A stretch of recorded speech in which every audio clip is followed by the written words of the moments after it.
Алланың елшісі, оған Алланың игілігі мен сәлемі болсын. Сапарға шығарда түйесіне мініп, 3 рет Алла ұлы, Алла ұлы, Алла ұлы деп 3 рет айтатын. Одан кейін былай айтатын: мұны бізге бағынышты еткен Алла кемшіліктен пәк.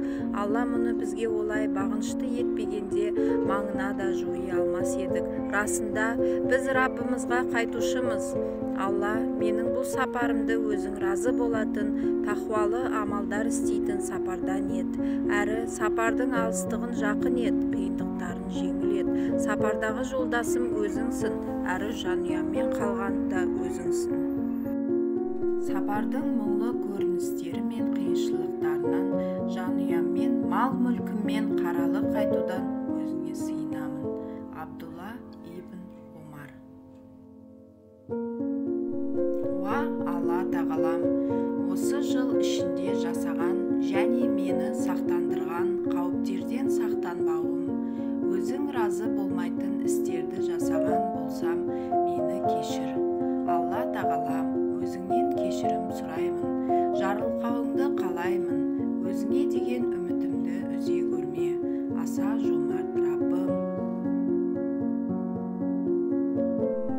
Уа дұғаларымызға жауап берген Раббымыз, уа қате кемшіліктерімізді кешірген Раббымыз, уа қайғы мұңды бізден алыстатқан Раббымыз, бізді жаһаннам азабынан қорғағайсың.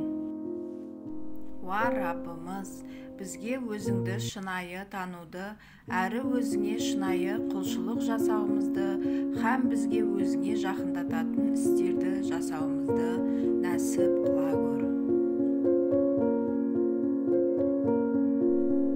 Біздерге таудай тәуекел, дұрыс ой пікір дүниеде де, ақыретте де есен саулық және ізгіліктер бере көр.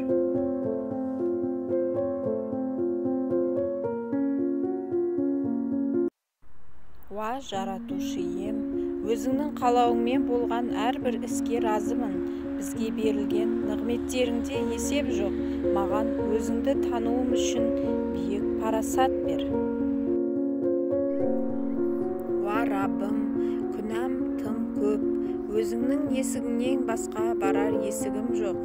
Өзіңнен басқа жәрдемшім жоқ. Қателіктерімді азайтуым үшін маған жәрдем бер.